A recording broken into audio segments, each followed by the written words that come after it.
আজকে আমি আপনাদের সাথে একটা মজার রান্না শেয়ার করব, সে হলো হাঁসের মাংস রান্না। তো আমি দেশি হাঁস নিয়ে আসছি একটা, এটা খুব সুন্দর করে কেটে কুটে বেছে নিয়েছি, এখন রান্না করব। তো আমি হাঁসের মাংস খুব বেশি পছন্দ করি, আমাদের বাসায় সবাই, যদিও হাঁসের মাংস বলি অনেকেই পছন্দ করে, হাঁস খায় না এরকম লোকের সংখ্যা খুবই কম। তো এর জন্য আমাদের বাসায় বেশিরভাগ সময় হাঁস কিনে নিয়ে আসি।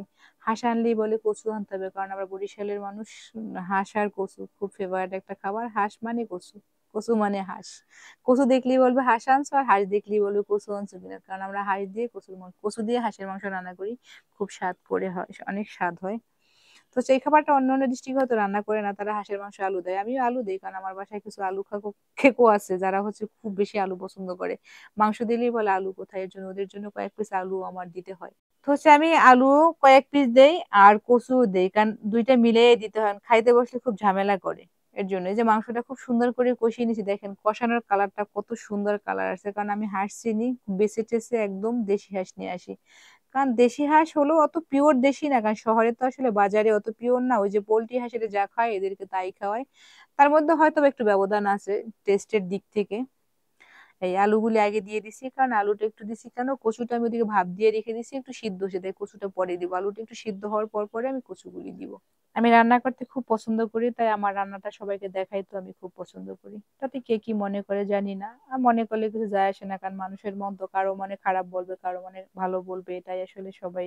তো আমি আপনাদেরকে রেসিপি দেখাচ্ছি না যে আমার রান্না দেখে আপনারা রান্না শিখবেন, যেটা কেউ মনে করেন তাহলে ভুল হবে, কারণ আমি যে অনেক ভালো রান্না পারি তা না, আমার আমার কাছে আমার রান্নাটা বিশাল কিছু মনে হয়, কিন্তু এর চেয়েও অনেক ভালো রান্না করতে পারে।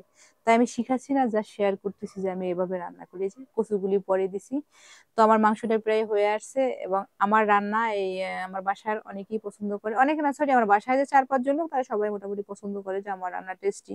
ও যার বাসার খাবার তারা তো ভালোই বলবে, আসলে এটা অনেকেই বলতে পারে, কিন্তু না, বাস্তবে আমি অনেক ভালো রান্না করি। এবং আমি একটা কথা শেয়ার করতে চাচ্ছিলাম আপনাদের সাথে, সেটা হচ্ছে আমি কিছু নাস্তা এই পেজের মাধ্যমে সেল করি।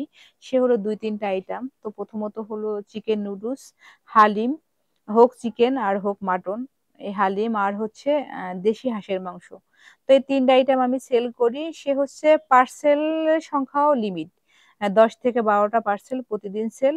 আর যদি কেউ নিতে চান তাহলে এই পেজের ইনবক্সে নক করবেন, আর নক করার টাইম 2টা থেকে 2:30টার মধ্যে, কারণ এর পরে দিয়ে হলে আর আমি দিতে পারি না, কারণ 10 থেকে 12টা প্যাকেট সেল হয়, তো খুব তাড়াতাড়ি করে সেল হয়ে যায়।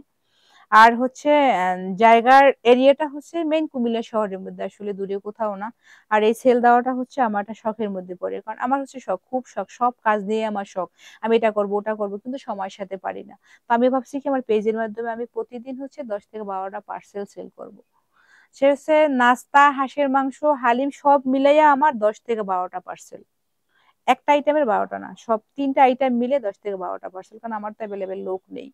আর দূরে দূরেও দেওয়া যাবে না, মেন কুমিল্লা শহরের মধ্যে। তো আমার ভিডিও দেখে কারো কোনো মন্তব্য করার ইচ্ছা হলে তো কমেন্টে সবাই মন্তব্য করেন, সমস্যা নাই, কারণ ভিডিও দেখে কেউ ভালো মন্তব্য করবে, কেউ খারাপ মন্তব্য করবে, এরকমই তো, সবাই তো আসলে ভালো মন্তব্য করে, এমন কোনো কথা নাই।